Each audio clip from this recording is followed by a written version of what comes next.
اب عمران خان نے ایک نہایت ہی بے وقوفی کا اور غیر محبانہ محب وطن والا فیصلہ کیا ہے کہ پاکستانی ریمیٹنس نہیں بھیجیں. سملر ڈسٹریبیوٹرز کی بات کر رہے ہیں سر. بکواس ہے یہ نہیں ہونا چاہیے. اس کا کوئی میں عمران خان کا سپورٹر تھا, آج بھی ہوں, مگر یہ کسی نے اس آدمی کو غلط مشورہ دیا ہے. سول نافرمانی کی تحریک عمران خان صاحب جیل سے بیٹھ کے چلانا چاہتے ہیں. یہ غلط اقدام ہے, یہ اس کو نہیں کریں عمران خان صاحب, یہ ویسے ہی غلط ہے اور اس میں وہ شدید ناکامی ہوگی ان کو, یہ ان کو نہیں کرنا چاہیے.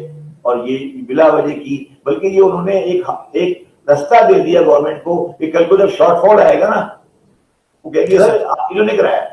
مطلب مجھے تو سمجھ نہیں آئی کہ یہ کس حکیم نے مشورہ دیا تھا.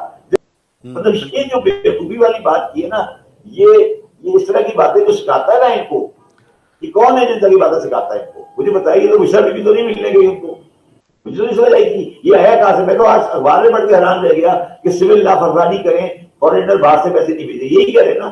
جی بالکل یہی کہہ رہے ہیں. جی کیا مطلب کیا وہ سمجھتے ہیں کہ ایسے عمل درآمد ہوگا؟ I don't think so. لیکن سر باہر آپ کو پتہ ہے سپورٹ تو ہے عمران خان صاحب کی. اچھا مجھے ایک بات بتاؤ, میری بالکل اگلی بات بتاؤ. سپورٹ آ گئی, مان لی سپورٹ آ گئی, 20,000 آدمی پاکستان میں آسٹریلین ریونیو پہ آ گیا. اس نے کہا جی عمران خان, جی عمران خان, ٹھیک ہے. اس کے بعد کیا ہوگا؟ الٹیمیٹلی تو ڈائیلاگ کرنا پڑے گا سر, کچھ بھی نہیں ہوگا. کیا جیل کے دروازے کھلیں گے؟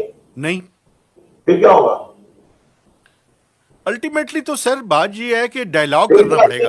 پھر کیا ہوگا؟ پھر ایک فوجی گورنمنٹ آ جائے گی.